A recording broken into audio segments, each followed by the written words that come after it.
Shalom Lekulam. Hello, everybody. My name is Paul Gross. I'm a senior fellow here at the Menachem Begin Heritage Center in Jerusalem. It's my great pleasure to welcome you all to the latest in our Zoom series for English speakers. Every week, I'm speaking with a guest about topics pertaining to Israeli society or politics or Israeli or Jewish history or wider Middle East issues. And this is the fourth part in our series we've been doing entitled The Many Faces of the IDF. In which I speak to a guest who in some way represents a sector of society, of Israeli society that is serving in the IDF and has a specific story to tell, specific experiences, a particular arc of their development throughout the history of the Israel Defense Forces. And today it's my great pleasure to have with us Rabbi Moshe Taragin. Will be talking about the Dati Leumi community, the religious Zionist or national religious community or soldiers in Israel. For those of you who are new to the Zoom, how this is going to work is I'm going to speak to our guests for about 30 minutes and then turn it over to you. You can put your questions to Rabbi Taragin in the chat box, the chat button at the bottom of your screen. You can write whatever questions you wish, and I will put some of those to Rabbi Taragin.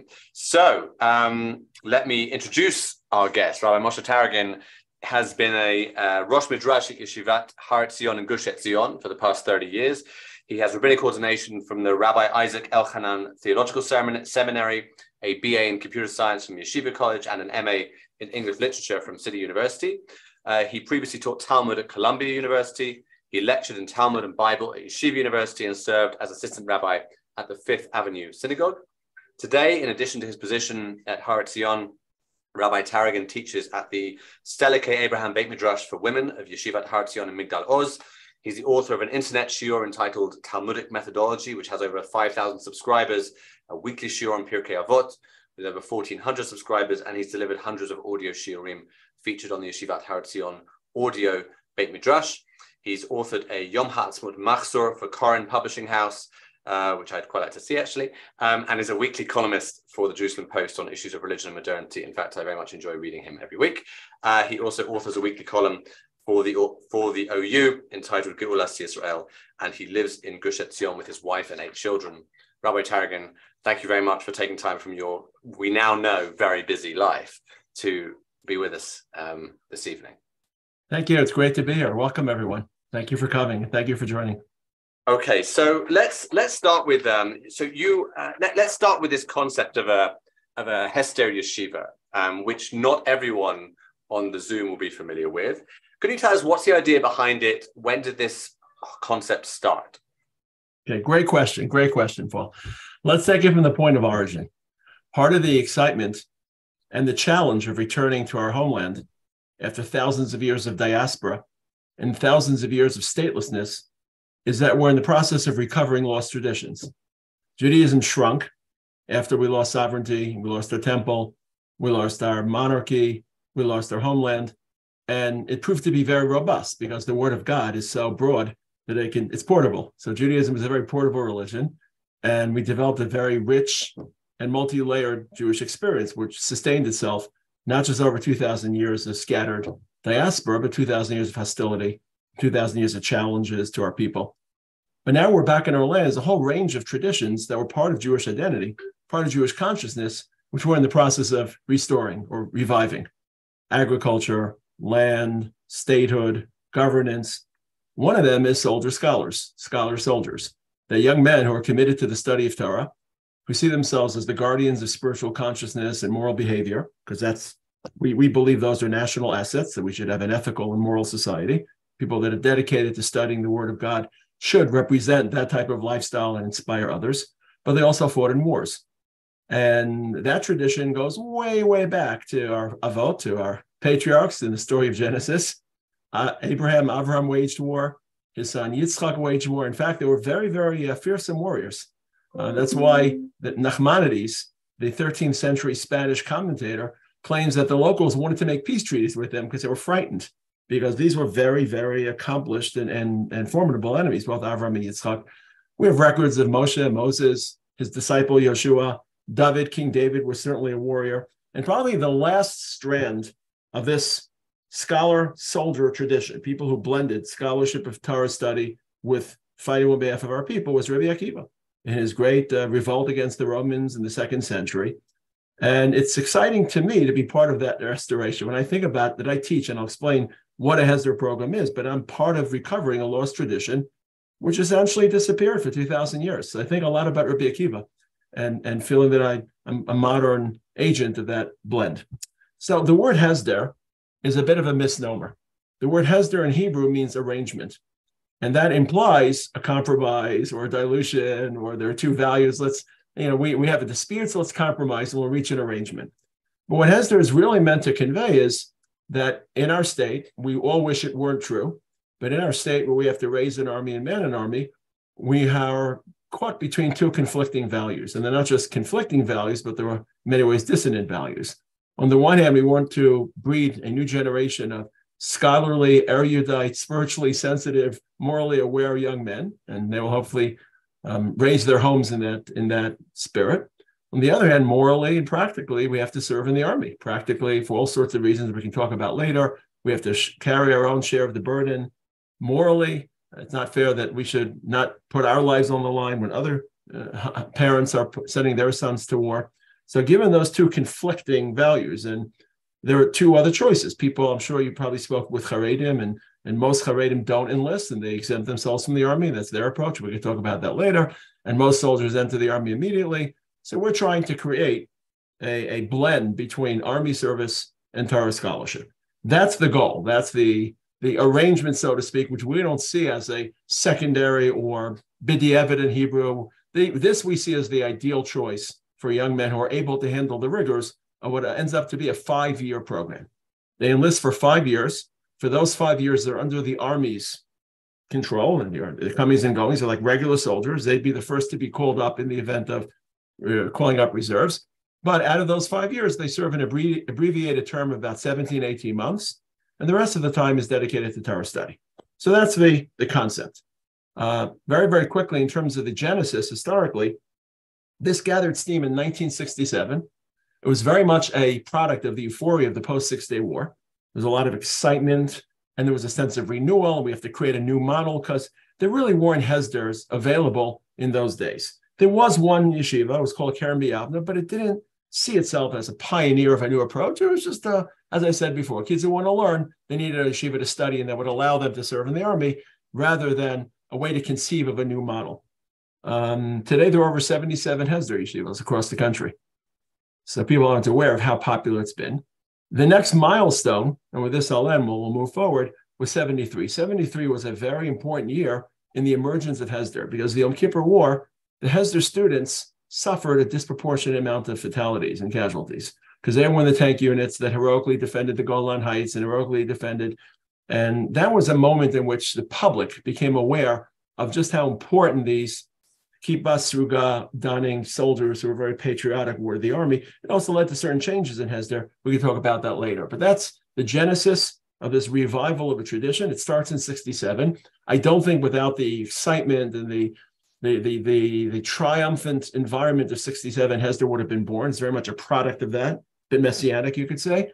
In 73, sadly, because of the grim realities of the Yom Kippur War, hesder became something that was etched into people's consciousness.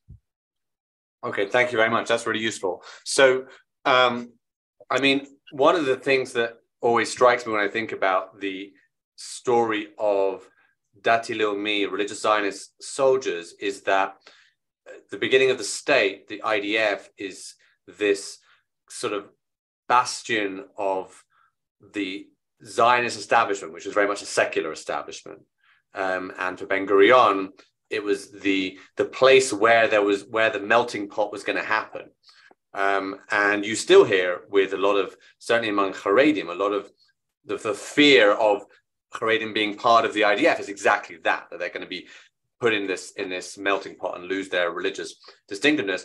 And what's interesting, of course, is that religious Zionist soldiers are not only, unlike Haredim, very much part of the IDF, but they are disproportionately in combat units, you mentioned in 73, disproportionately casualties, but disproportionately combat units are rising up the ranks in huge numbers in terms of officers and other things.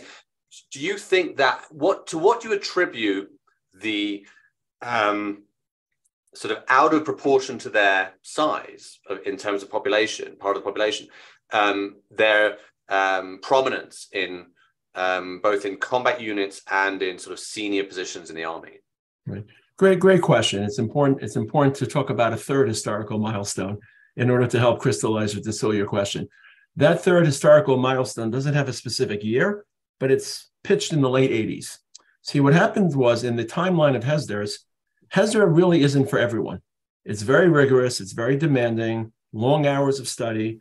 More or less, the minimum amount the student is expected to study is probably close to 10, 11 hours a day. That's not easy to maintain over 5 years. And it's not for everyone. I joined the hesder yeshiva of the Gush, one of the flagship hesder yeshivas, in 1983 as an American. And I can tell you, the Israeli boys that I met who were enrolled, I don't know, probably 30 to 40% of them didn't belong in a hesder yeshiva. But this was the only religious institution that was available to them. Fast forward a couple of years, now it's around 1987, 1988, and my revered Rosh Yeshiva, who really is the pioneer of the hesder world, Rabbi Amital, who formed my yeshiva, and when he formed it, he was conscious that he was building a template for hesder rather than just an institution to house students who wanted to study. He was the driving force behind the formation of mechinot. And mechinot, and I'm sure you've had people speak about mechinot, their goal is not to prepare necessarily the future scholars, rabbis, teachers of the next generation, but young men and now young women who want to rise up the ranks of the army, serve in the army with Jewish pride, inspire secular Jews to greater religious sensibility, parlay their army experience into greater social and public influence once they leave the army, because the IDF is still a springboard for public influence. And that's primarily responsible for the phenomena you speak of. So, again, this isn't binary, and the boundaries between hesder and mechina are not as cut and dry as I'm making them sound. A lot of hesder boys, because of their patriotism, because they see this as a religious duty, because they're more mature. Like regular boys who enlist in the army, or girls, they're enlisting right after high school. So they're 17, 18. They're not as mature as our young men who have spent 2 years being groomed in a very mature environment with teachers, growing up, serious about life. So they enter the army. Again, it's a shorter experience, and it can bring more patriotism. The army, unfortunately, corrodes people's patriotism. It's just a hard term to serve. But I think that the patriotism is what's responsible. They see this as a religious duty. But ultimately, if you just crunch the numbers, I think you'd find a larger amount of mechina graduates rising up the ranks, as you said, long-term influence in the army than hesder students. And really, they have different educational missions that complement each other. Okay. So the mechinot are more about preparation for the army. They don't have that. They don't have that goal of study that the hesder yeshivot have. Right. But I mean, who's a typical? When you said that when you were at your hesder yeshiva, many of the people didn't belong there. Who is this Israeli religious Israeli boy, young man who is a typical hesder, a perfect hesder candidate? A nerdy chess player. That would be the perfect candidate. Look, a lot of these boys don't know. And a lot of them enroll in the hesder program, still feeling their way through. And they have options to switch tracks, whether it's to a mechina track or whether full enlistment. Remember, part of the sacrifice of serving in a hesder unit, and the boys really see this as a sacrifice, is because it's abbreviated a term of only 16, 17 months, they're more or less precluded from specialty units. Right. They can't serve in the upper tier units, obviously the Air Force, Egos, Maglan, because it just doesn't pay for the army to train someone for 7. It's irrelevant. And for a lot of the boys, these are really important draws, and they aspire to this. So a lot of boys enter the hesder register or the hesder yeshiva system deciding. And then when they enlist after 2 years of study, that's really decision time. At that point, they have to decide, where do I stand? Right. So a lot of them are feeling their way out. Obviously, the hesder program is built for people who can developmentally, intellectually, emotionally handle the rigor. It's a very rigorous program. I'm not going to lie to you. Not every boy is up there at 6 a.m. for prayers and studies, but those are the expectations. And also interest. Ideally, we would like a boy who attends Yeshivat Har Etzion to be someone who sees himself as an equivalent to a boy who attends Panovich Yeshiva. Namely, I want to become a Torah scholar, but I also feel a moral responsibility and a patriotic mission and a chesed responsibility to protect my country. As my Rebbe, Rav Aaron Lichtenstein, once paraphrased the English poet Byron, so he was paraphrasing the English poet, he said, we want boys who don't love Torah less, but love their country more. So we want people who feel driven to Torah study, but also feel that life poses a range of conflicting issues in our way. We have to try to juggle them. I think this is really interesting and useful, I think, for the audience here to hear, because we've also discussed the ultra-Orthodox, the Haredi issue, which is very different, and where they are in a community which absolutely discourages army service and a way of thinking about, I guess, a theology or a way of thinking about Judaism, which doesn't at all have that sense of what you talked about, the soldier scholar. They're not trying to recreate. They're not all trying to be the new David HaMelech or whatever, right? It's a very different mindset. Well, I like to be fair, Paul. I think they are trying to recreate. They're trying to recreate Poland of the 19th century, and that's right. Poland requires an insular, isolated society, and that's their world that they're trying to perpetuate. Fair enough. But so one of the things that came up in our conversation with Rabbi Klebiner a couple of weeks ago, was how the Nachal Haredi unit that he's involved with allows Haredi soldiers to be in a perfectly isolated unit, in a sense, where there are no women, where there are no non-religious soldiers who might bring influences that are not wanted, or maybe even food that's problematic, that kind of thing. The soldiers, the religious Zionists, or the Dati Leumi soldiers, are not necessarily just with other Dati Leumi soldiers, right? So they're in mixed units.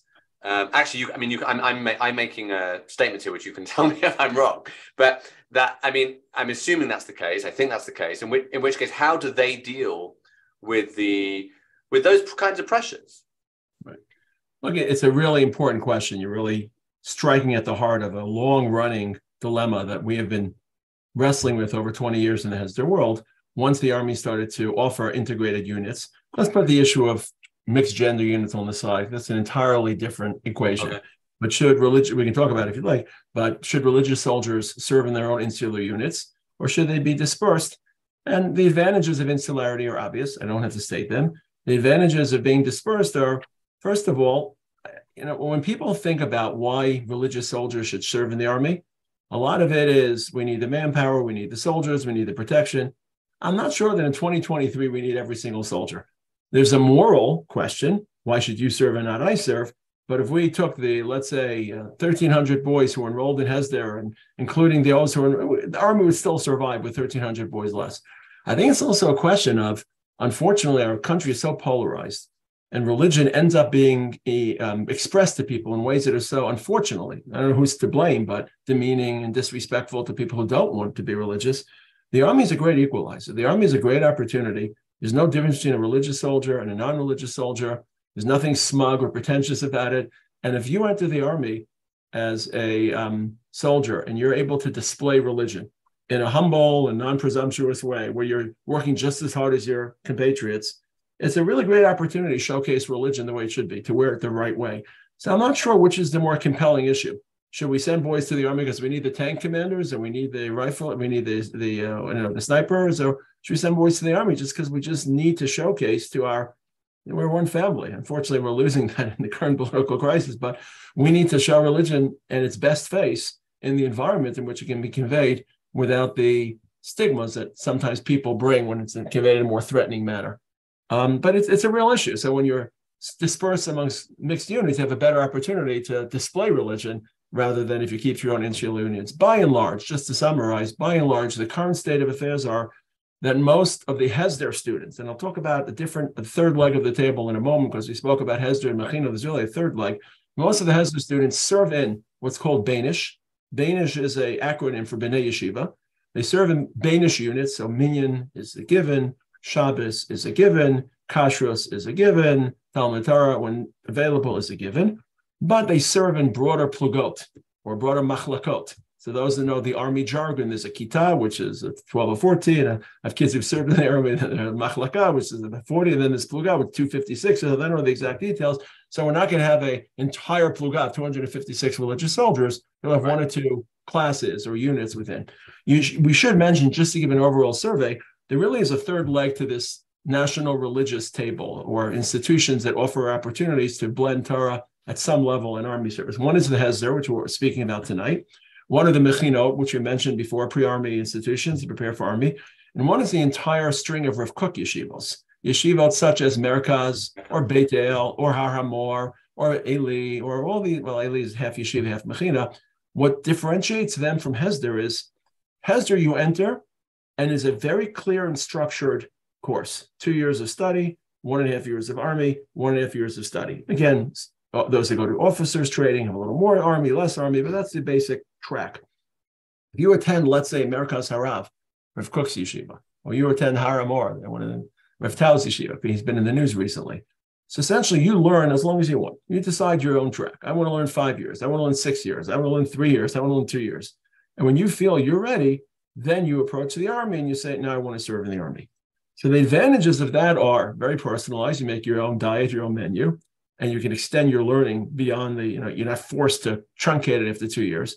Disadvantages are when you serve, you end up serving in mixed units. You don't have a natural built-in coterie of boys that you're moving along this track with. You'll just throw into whatever unit. Obviously, the army is having interest to place religious people in religious units. They don't want discontent, but you don't have that built-in track. So now this issue we think about, I think right now we're trying to get the best of both worlds. Insular small units embedded within larger frameworks that allow for this interaction. Got it. So okay, that's really useful. And I think probably a lot of people didn't know about that at all. I didn't until this minute. So I appreciate that. If I'm a religious soldier in the army and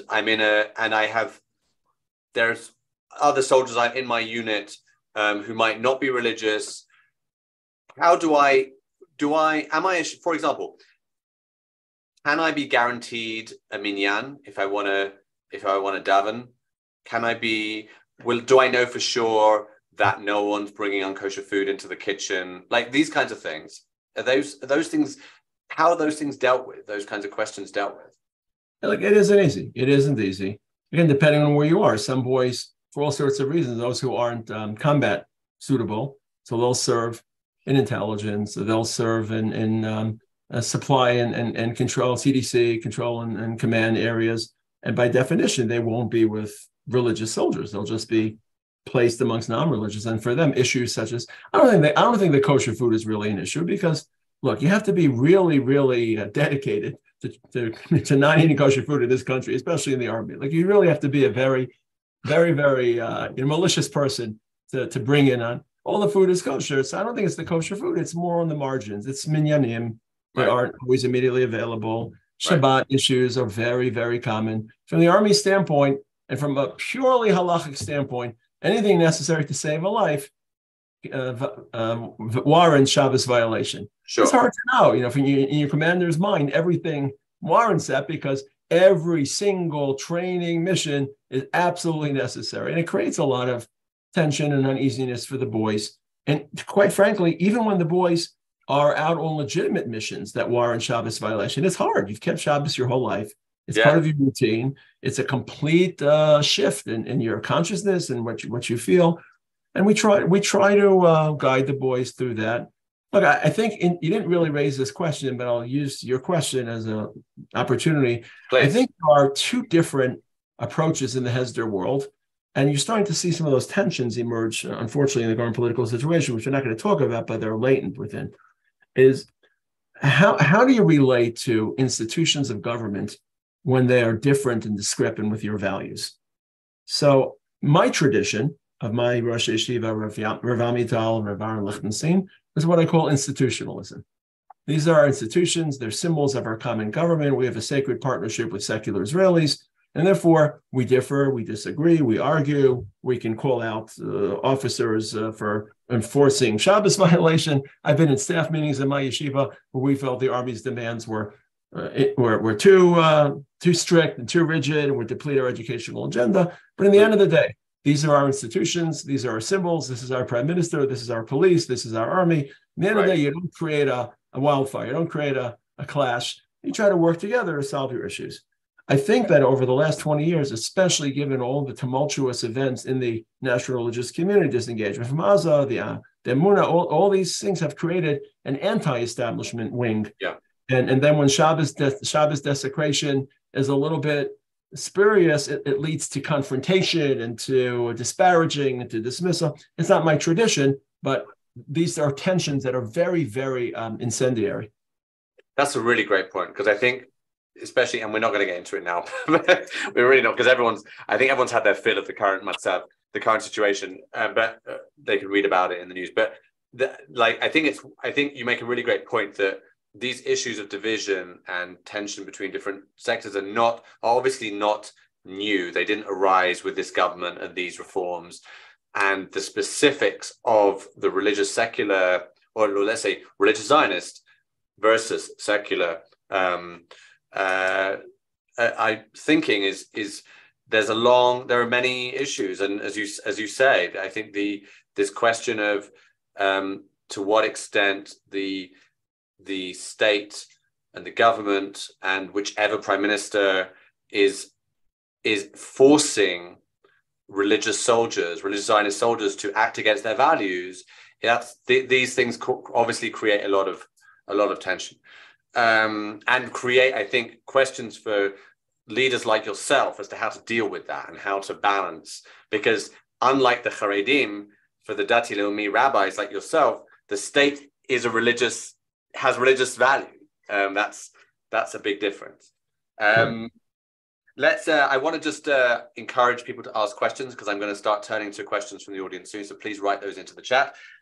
We haven't discussed women. How we know I think many people on the Zoom call will know that for religious girls, there's the option of not going to the army but doing national service, Yeshivat Leumi.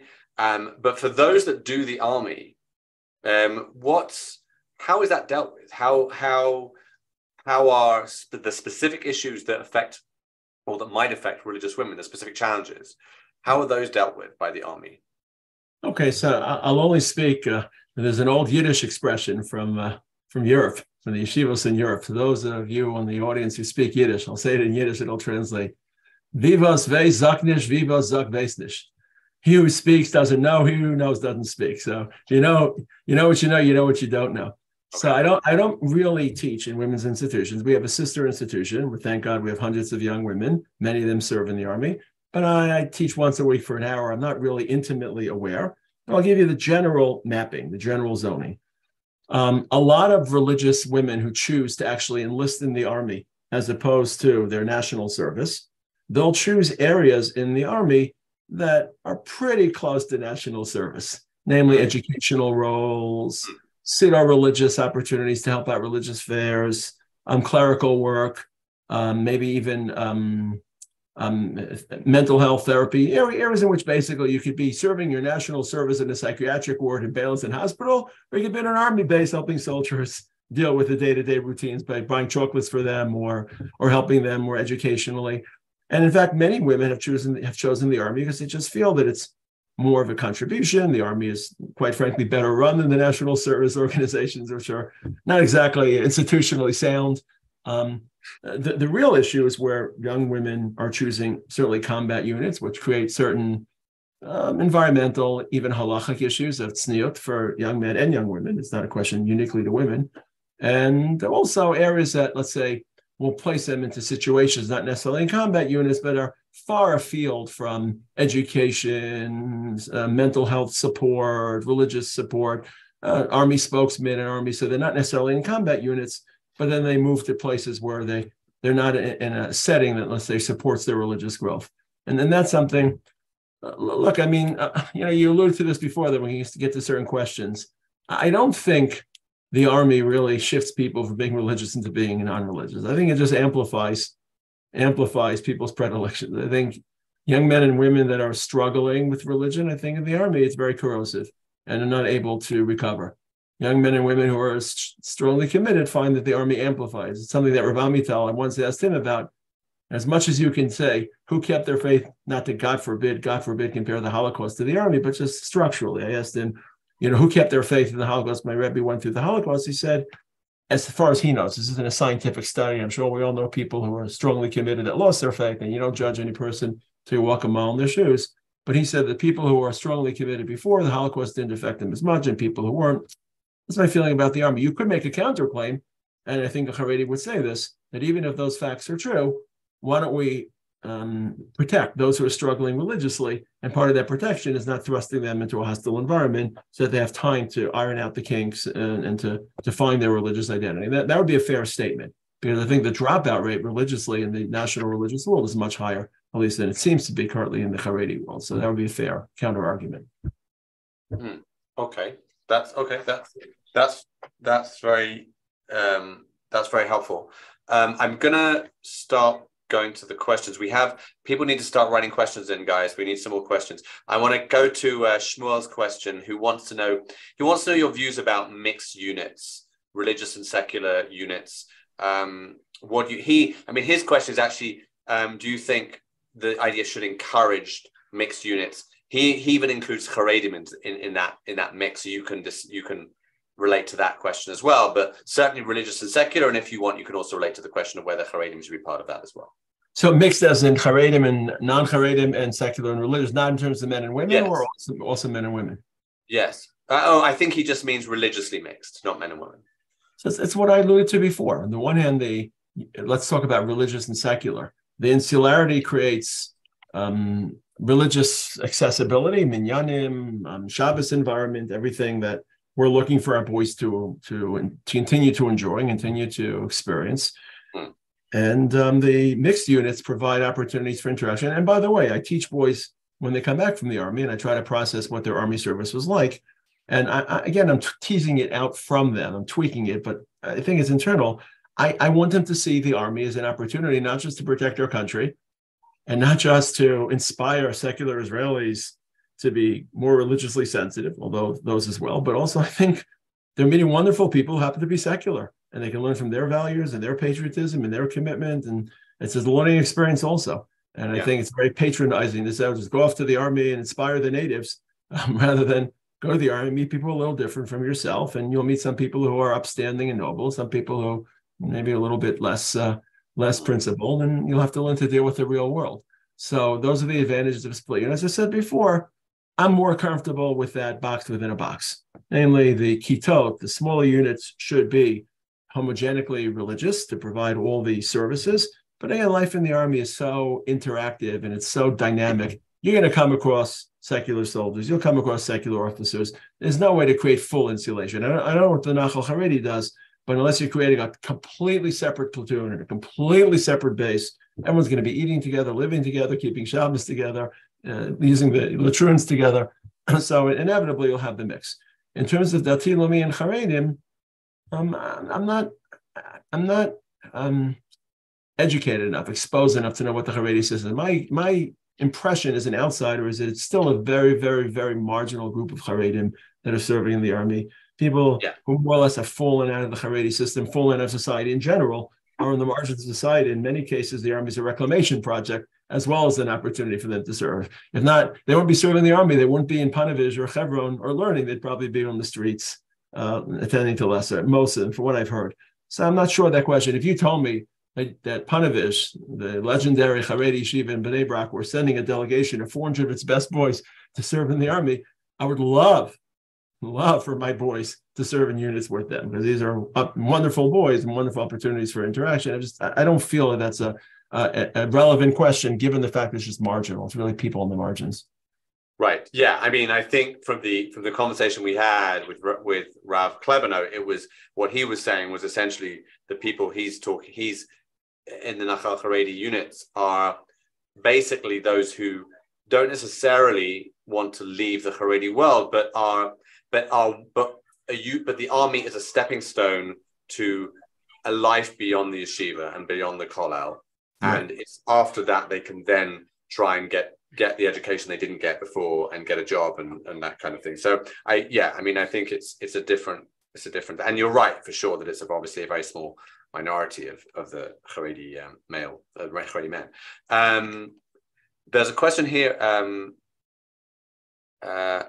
Okay, so Viviana asks, from a religious perspective, how do you deal with the crisis of conscience relating to potentially fatal combat activities? I guess she means, let's expand it. I mean, if Viviana, you can come back and clarify that if you want, and I'll ask it again in a clarified version. But let me just expand on that as I understand it and ask you whether how are there specific ethical questions which religious soldiers have that non-religious soldiers wouldn't necessarily have, or in a different way, about serving in the army and that during their army activities?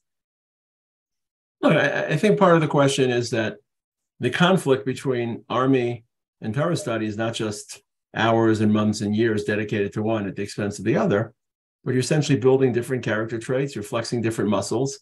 The army is driven based on violence and what's I'm looking for? Obviously, we hope that our army is moral, but in the end, we have to protect ourselves, and protecting ourselves means raising weapons against another human being and the collateral damages and unfortunately, innocent civilians who suffer. I mean, I live in Gush Etzion, and when I travel to Jerusalem, I pass the roadblock, and during the summer, it pains me to see normal, upstanding, innocent Palestinians being forced to get out of their car and their trunks to be checked, and they're subjected to very humiliating experiences. And I whiz by.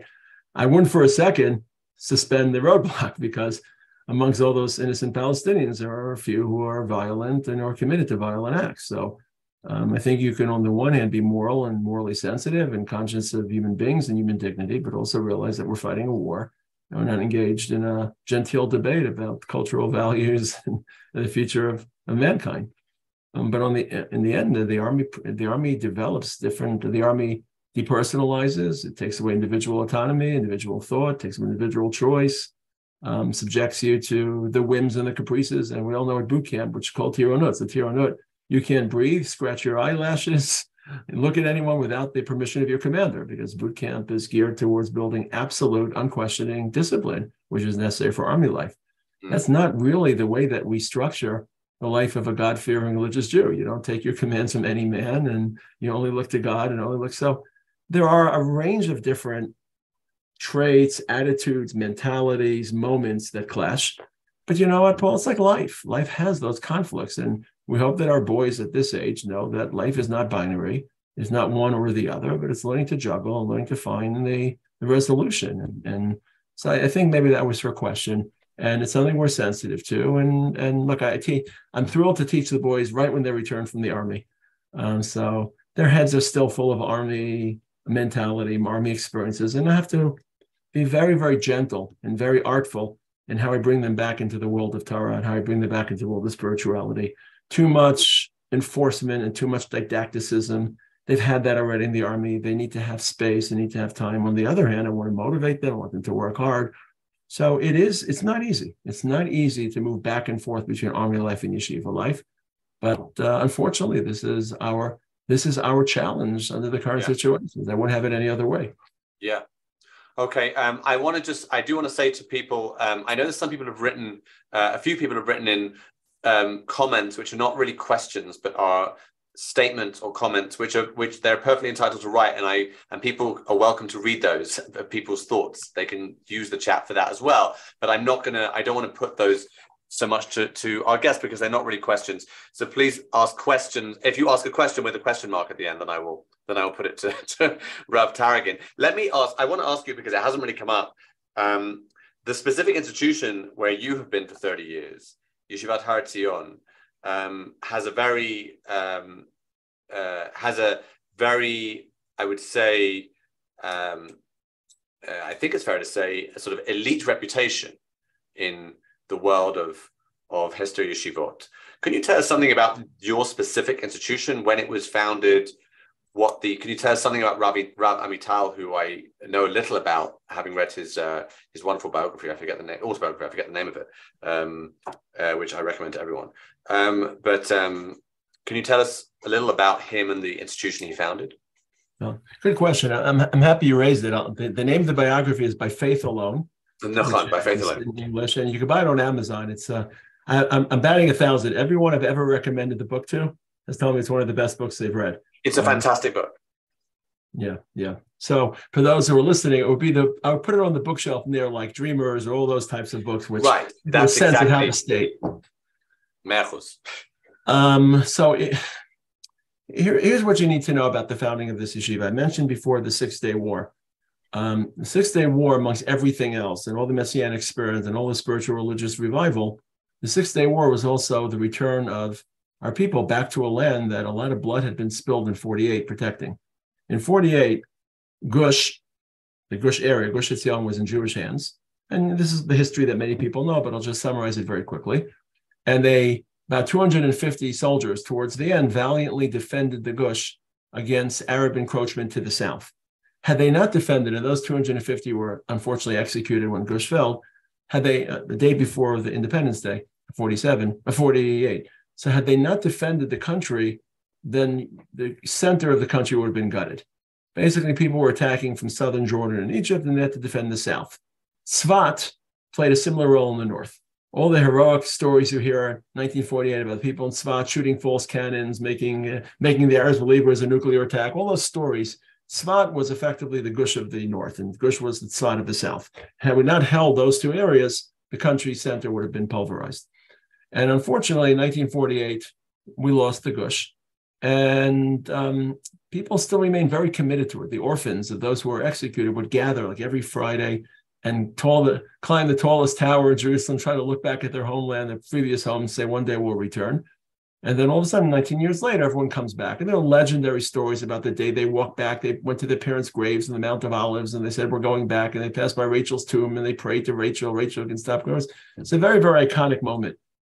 And part of the reclamation of the Gush Etzion area was the realization that on the highest mountain of the Gush, we have to place a yeshiva, and we have to regenerate this place that had been soaked in blood and sanctified in blood. We have to regenerate it with a yeshiva. And Rav Amital was one of these up-and-coming personalities. He survived the war. He fought in the War of Independence. Very special person. I'm not going to elaborate because it's really in the book.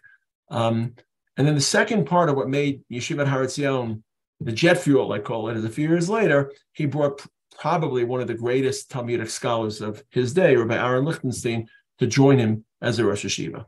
And because of that, it created this elite aura of the yeshiva, especially because Rabbi Lichtenstein was a westernized rabbi who wasn't just excellent, wasn't just erudite in Jewish texts and sources, but had a PhD in literature and had a Western open-mindedness that was very rare those days in Israel. Remember, now it's more common to find professor rabbis and to find people who are worldly and Sohar and all these rabbinic institutions. Those days, most of the rabbis were trained by Rav Kook. Ironically, they weren't as open-minded, with the big irony, but ironically, they still hadn't been educated in a formal way. They may have been open-minded ideologically, but they weren't. There's a certain open-mindedness that education and academics provide, and Rav Lichtenstein instilled that into the yeshiva element. That's really where this impression of the yeshiva was formed. Sorry, I was muted there. Okay, thank you very much. So there's a question here from Svi Berg. He says, there have been issues raised regarding the, quote, Haredization of hesder soldiers. That is, they become stricter in their religious observance and in their demands of the IDF. So the IDF becoming more strictly religious in certain ways regarding separation of men and women, for example. Is that something you recognize? Is that a phenomenon that you recognize among hesder soldiers? Okay. I'll divide the question in two, Tzvi, but I'll use this division as a great opportunity to disassociate something that too often people associate, okay? So here it goes. This may be the most important statement of the evening, okay? Everyone listen. People ask me what type of Jew I am. And my response is, I'm an ultra-Orthodox Jew. I don't think anyone has the right not to be ultra-Orthodox. If I believe for a moment that my style was not the highest level of orthodoxy, I would have a religious responsibility to become the person who I thought was striving for a level. Now, this is not in any way a knock against Haredim. They believe their approach is ultra-Orthodox. I believe my approach is ultra-Orthodox. And that's what makes Judaism so robust, is that there are different ways to slice the tomato or the tomato, and each person has their own way to find God and to find religious. So I refuse to use the term ultra-Orthodox about anyone else other than myself, or if they want other people as well. So the implicit within that question was the Haredization of the army, where soldiers become more religious. I would not call being more religious being more Haredi. I would call being more religious being more religious. And it is our hope and prayer that every single one of our students becomes more religious in the army. Now, keeping the term Haredization out of the equation, because that creates a whole set of associations, which I've tried to disentangle. Okay. What happens when a soldier becomes more religious in the army, which I hope and pray he does, or she does? What happens when he encounters challenges to their religion? So it goes back to what I said before. You know what? Well, I believe part of being religious is listening to your commander, trying to sanctify the name of God, treating people with respect, knowing how not to engage in contentious and combative or bellicose interaction. That's part of being religious. So when a religious soldier curses his commander or defames a secular Israeli or creates unnecessary strife, you know what? He may not be as religious as he thinks he is. So I don't see any problem with the tract such as I want all of our students to be as religious as possible in the army. I want them to be ultra-Orthodox. And I want them to realize that part of Orthodoxy is wearing religion in a way that other people could be inspired by it. Thank you. That's a great answer. One thing that we haven't discussed is the reaction in the national religious community to the developments that you've mentioned, the development of the hesder yeshivot, more people joining the army, girls joining the army. Was there pushback against any of these things? Was there? I mean, obviously, you don't have the Haredi issue of sort of antagonism towards the state. Quite the opposite. But have there been debates within the national religious community about the extent of, for example, mixing with secular soldiers or women joining the army? Are those issues of contention within the national religious community or not really? Not really. Look, the army is very attractive. It plays certainly on boys' desire for ego and macho, all healthy parts of being an 18-year-old boy. And nothing to in any way dismiss or discard. If anything, I think it intoxicates and enchants them a little too much. I mean, but they're 17, 16-year-old kids. And serving in the army doesn't just mean signing up for a mission. It means reading newspapers. This is an army culture. The army culture, as you know, is very enticing. The army is also they're heavily recruiting kids. My high school kids get letters in 11th grade or sometimes even 10th grade from various units of the army. Remember, the units of the army, they compete against one another. So the intelligence is competing against, let's say, artillery, and they're competing against tank units of the best students. And as I said before, in many, many ways, the best students are yeshiva students because they're more mature, because they're very patriotic, because they already come in socially blended. Remember, when you're building an army unit with kids right out of high school, they're immature, and you're just mixing and matching people together, as opposed to receiving a group of 20, 30 students who have spent 2 years studying in yeshiva together. They're all friendly. They're ready to go. High patriotism, high idealism. And 2 years older. Yeah, 2 years older. It's a real bonanza for the army. I remember a couple of years ago, I think the army reached out to us because we have such talented students, thank God, and they wanted to recruit them. So I think the Navy invited us to come to the Navy shipyard in Haifa and inspect their new nuclear submarine. I just wanted to go just for the thrill of it. There's a boy from Brooklyn, all of a sudden getting a tour of a Navy. Like, what does this button do? No, don't press that button. Like, that would never be my favorite, but they wanted to show us how they had arranged for meat kitchens and milk kitchens, which is no small task to a submarine, and how they had arranged not to have boys and girls sequestered in the same location, which is hard in a submarine, which violates Jewish halachic laws of yichud, of that being in the same room. So I didn't end up going, but I had a real desire just to go and take my tour of the nuclear sub. So I think, if anything, if I could wave the magic wand, I would like our young men to be a little less excited about the army, a little less enchanted, a little more oriented, because at the end of the day, it's easier to run around with, not easier, but it's more exciting and adventurous to imagine yourself as a soldier than to imagine yourself as a scholar. But That's what being 18 is. We all know that. Yeah, indeed. Boys will be boys. A question about the people who the young men who graduate from your institution. Obviously, as you've already said, there's the goal is to ensure not only that they have their army service, but very much that they have this opportunity to become first-rate Torah scholars who've had this great experience at the yeshiva. Is there an expectation and a reality that the graduates go on to have some kind of religious leadership role some of them go on to become rabbis or other people of education, of sort of Torah education? Is that something that's expected or hoped for, or that actually happens? Or is it just, they're religious Jews who are religious in their private lives, but they go on to get regular jobs like everyone else? Look, it's a good question. Let's deconstruct it. Look, we're not pedantic. We don't brainwash. Not that we could if we tried. And these are feisty, self-assured, self-made. I've learned that, I also teach Americans who come for the year after high school and they're puppies and they're willing to just accept anything I say. And I think when I teach young Americans, I'm a goat herder. When I teach fourth-year Israelis after the army, I'm a lion tamer. So I have to decide what tools to bring to school that day. Am I teaching 17-year-old high school kids from Teaneck, or am I teaching 22-year-olds from Shoham who have already been to the army, already served and are officers? So it's not like they're going to take their marching orders from anyone. I think there's a leadership bug. I'm not a big fan of leadership seminars. I don't know if you have leadership seminars in the Begin Center. I am a big fan of acquired leadership, where you just meet people of great ambition, great accomplishment, and you see leadership in action. You see people of dreams, people of vision, people of conviction, and that's what changed my life. I mean, I came to Yeshivat Har Etzion in 1983 as a boy from Brooklyn, having little interest in living in this country, little interest in being a rabbi. I was so far out of my mind. I was the last on my list. I just met, in those days, it was like walking into Prague of 1920. I mean, sitting in the Gush Beit Midrash, you had such incredible people. It's the people that today are shaping the world. So many of these people in leadership positions today, I just realized there's more to life than just settling down and getting a job.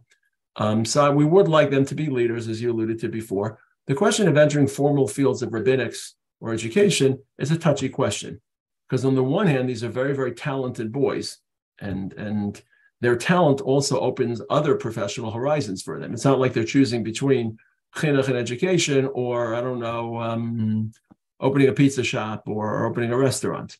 Their choices are high tech and law and medicine and very prestigious and remunerative, rewarding fields. So the decision really is binary. On the other hand, we hope to inspire them, and we talk about it a lot. We try to create opportunity, we try to create role models, we try to create horizons, and then just fall where they may. I don't feel that we never want a student to walk out of our institution who chooses to live a meaningful, principled life outside of professionally involved in education and rabbinics. We never want that student to feel like a second-class citizen, God forbid, or like a failure, or like less proud. And then we try to create inspiration and horizons that stress the importance of education and rabbinics. Okay, thank you very much. I think we've exhausted people's questions. I'm gonna. There's more, as I said, there's more comments which people are welcome to write, but not really questions that I can put. So I want to thank Rabbi Taragin very much for joining us and enlightening us and giving us so much information about his institution and the hesder concept generally, and the wider issue of Dati Leumi soldiers. I do think I referred in the beginning to Ben Gurion's whole melting pot concept, which I think was in many ways flawed because of this idea of creating a sort of new Jew that was that would sort of supersede other things. But one thing I think we can say is that the IDF it presents this opportunity, which is so rare, vanishingly rare, unfortunately, in Israeli society, of bringing people together from different backgrounds. And I think what you've discussed is very much how religious soldiers and secular soldiers who meet each other can actually learn from each other and inspire each other, and that's a great thing, and halavai, as they say, that would be a wider template for Israel at the moment. But thank you very much. There's a question. I just had a question. If you can name again Rav Amital's book. It's Not my if you give me a second, I'll post the link on Amazon. Amazing. Okay, so while Rabbi Taragin is very helpfully putting the Amazon link into the chat, I can just say, as I said, it's a book I read a few years ago, and actually on the recommendation of a friend of mine who was also a student of Rabbi Mital's. Do you know Rav Gideon Sylvester, Rabbi Taragin? Sure, absolutely, yeah. Okay, so he's a friend of mine and actually married my wife and I. So he recommended the book to me, and it's a great book. So the book the link he's putting in here, I can certainly warmly recommend. Here you go. There's the link. There's the link. So click on that. But I want to thank Rabbi Taragin again. Thank you everyone for joining. And next week we have the last in this series where we'll be talking about Chaylim Bodedim, lone soldiers, people who come here from abroad to serve in the IDF. And those of you who are not on my mailing list and would like to be, drop me an email, paulg@begincenter.org.il. Thank you, everyone. Thank you, Rabbi Taragin, again, and have a